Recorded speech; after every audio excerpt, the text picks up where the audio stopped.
Na moja kati ya tukio ambalo lilikukuta pale wakati unaingia kwenye ile show kuna mtu alipita na kepi yako. Nataka unipe experience, ni tukio gani jingine? Nilichukua lakini. Ulichukua. Ni tukio gani jingine ambalo unalikumbuka ambalo lishakutokea kwenye show za chaka tuchaka ambalo wewe ukakaa ukalisahau kabisa? Chaka tuchaka nyingi sana, lakini moja ni kwamba mimi nishapigwa vibao kama mtoto. Nilipigwa vibao, niko na mshikaji wangu mmoja hivi, mtoto wa Kizenji. Tulienda kwenye show. Baada ya kwenda kwenye show ikawa yule jamaa bwana alitudaka juu kwa juu, ndio hayo mambo ya kuongezea nauli ya. Jamaa tukamata akasema twende sehemu kweli. Kwenda pale mimi nikajua ni special appearance, kumbe jamaa alivotangaza yeye huko. Nikamwambia bwana jamaa ndo kaja. Ataanza mpaka Z. Kwa hiyo pale tukatulimbishwa sana. Mwisho siku tukataka tutoke, jamaa hataki. Akatupiga vibao mimi na mshikaji wangu kama watoto. Na jamaa kumbe alikuwa na mashine. Bwana. Ni mengi. Unakuelewana kuhusiana na hizi mkienda kwa labda kwenye chaka tuchaka mnaimbishwa ngoma za wasanii wengine, nasikia kuna story ambayo sio sure utatuambie. Ulishe kuimbishwa nyimbo za Lili, ni kweli? Mimi hapana, mimi sijawahi. Namshukuru Mungu kwa hilo, kusema kweli sijawahi. Ila ni kwamba tu unakuta sometimes labda wanataka zile ambazo kolabo ambazo labda mtu mwingine anaweza asiruhusu zimbe, wanataka usipige. Lakini bahati hiyo kwamba unaingia pale Baisa unaitwa FDQ, hiyo kusema kweli sijapata. Namshukuru Mungu kwa hilo, kwa sababu nimekuwa nikitoa video muda mrefu natoa video, kwa wamekuwa wakiniona sura yangu. Basi wewe ni mmoja kati ya wasanii ambao unaweza kuwa shahidi.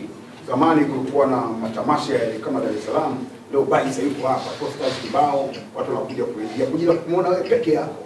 Lakini sasa hivi kumekuwa na sintofahamu ya kuamini msanii mmoja ndiye akiweka poster kwamba yuko hapa, watu hawajitokezi na tuone hizo show. Na tukiona hizo show unakuta ni show za kiingilio kinywaji. Unadhani kwa nini hizo show zimekwisha?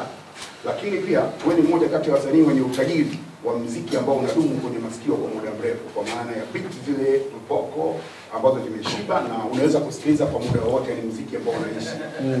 Unaamini kwenye muziki wa zamani, unaamini kwenye muziki wa sasa hivi? Unaamini maproducer wa zamani, unaamini maproducer wa sasa hivi? Hapo tuanze na swali lako la kwanza.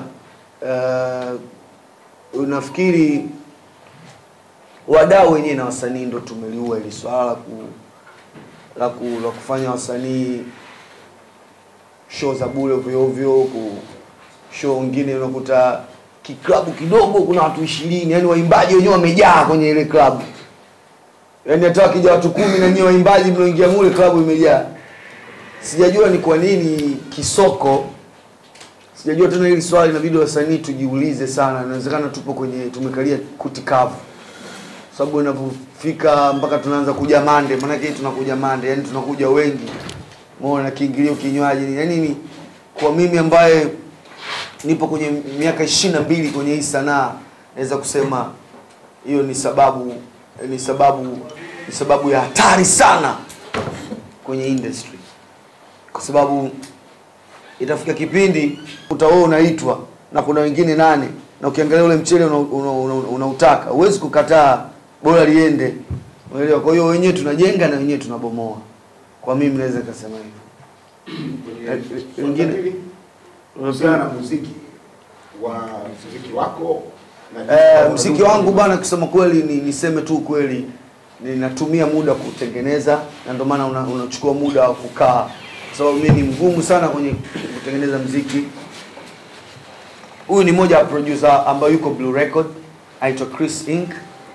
Na yeye kama atapata nafasi ya kuongea, kuna baadhi ya nyimbo ambazo yeye ametengeneza pia. Amekuwa ni mtu pia ananishangaa kwamba ni mgumu sana kuamini kwamba nyimbo itoke. Kwa hiyo nafikiri ni tabia ambayo ninao toka zamani, na imenisaidia kuweza kupata nyimbo, kwa sababu wewe huwezi kutunga nyimbo umelewa tu, umeamka na washikaji zako mpo club vibe tu, mmeenda studio umelewa ovyo, afu unataka ikae miaka 8. Haiwezekani. Mawazo ya siku 2. Hata ukiangalia zile movie ambazo watu wanazitengeneza, movie kubwa, ni movie ambazo watu wameinvest time na sawa gharama, lakini time lazima iwepo ya ubunifu. Kwa hata mimi kwenye kutengeneza nyimbo zangu nachukua muda. Mfano kama Tabasamu, Nimeitunga karibu mwaka mzima, mimi naitunga, tunatembea nazunguka, unaitunga narudi nafuta. Pesa nimeitunga miaka 2. Nyimbo natunga miaka 2 natunga nyimbo moja. Kwa hiyo ukiona unaiimba mpaka leo ina maana pia ulipoteza muda. Kwa hiyo wasanii wa sasa pia wana ngoma kali.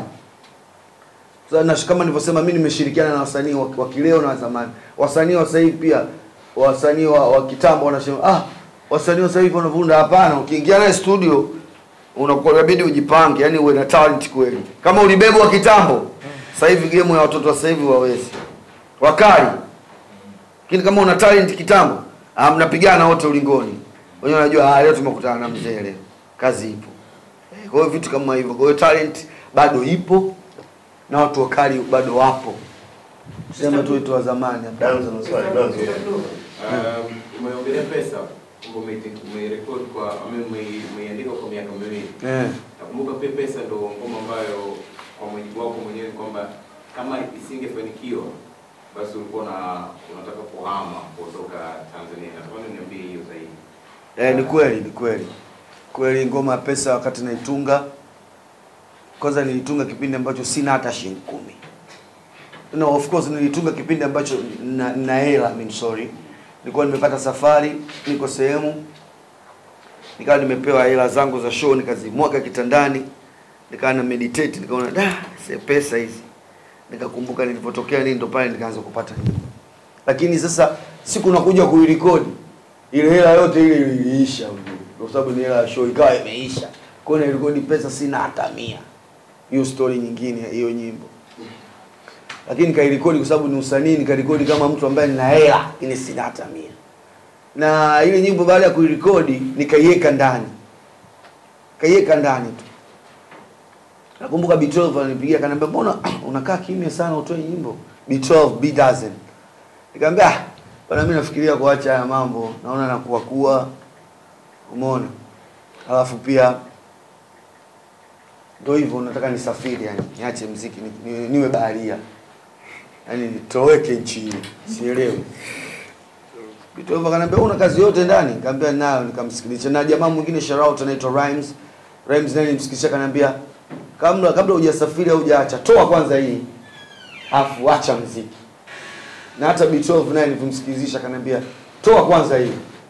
Afu tutajua inakuwa. Kwa hiyo ile nyimbo duniani kote nimempa B12 tu, B-Dozen.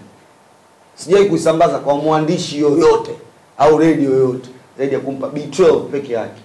Ya baba na nyimbo ndio hii. Na ndio unaiona imetembea kote. Ni heshima kwa B12. Jamani, makofi kwa B12 kwanza. Miaka 22 leo natoa mambo yote. Namshukuru sana B-Dozen. Baada ya hapo nikashindwa kuondoka kwa sababu nyimbo ikawa chate, ikabidi nibaki niendelee kuimba. Na ni miongoni mwa wasanii wachache sana ambao wamefanikiwa. Kwanza umeanza kufanya muziki ukiwa mdogo. Ndio. Lakini umefanikiwa kubadilika kwenye hiyo era ya watu tofauti.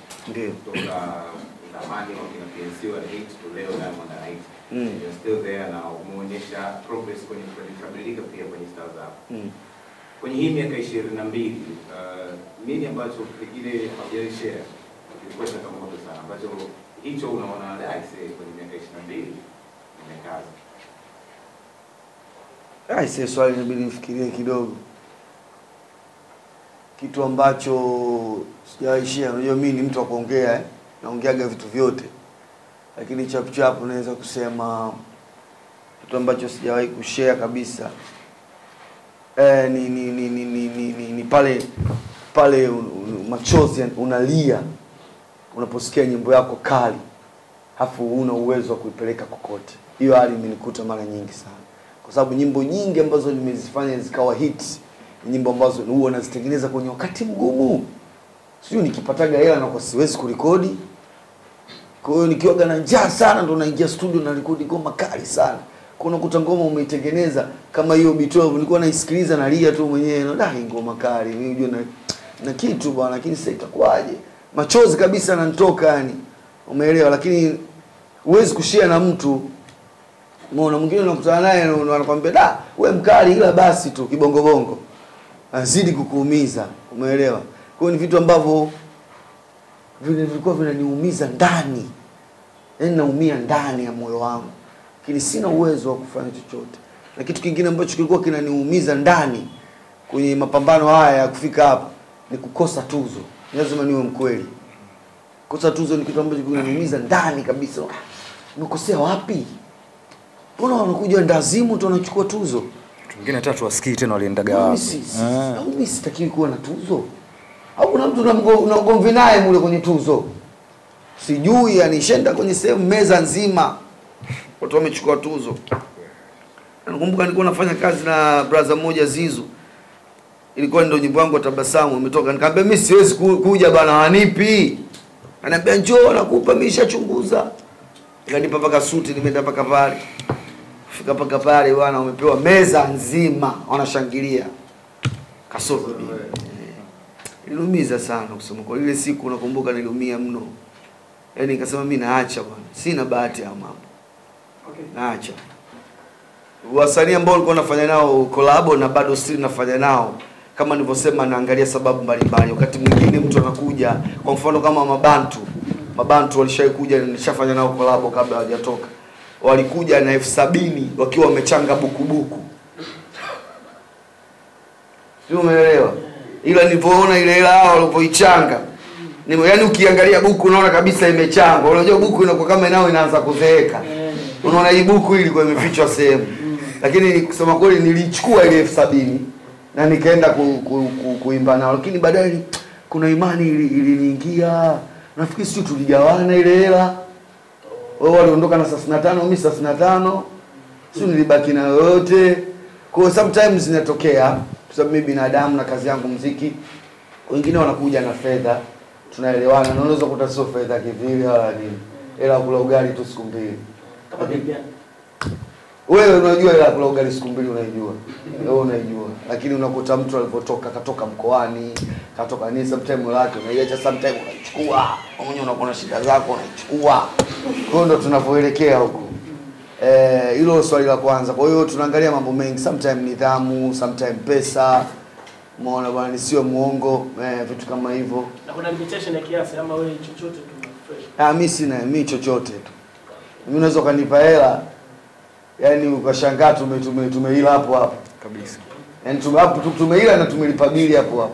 Ila vesi yangu ikabaki. Kwa hiyo sometimes ni kupenda tu muziki na kuile kusema potelea mbali.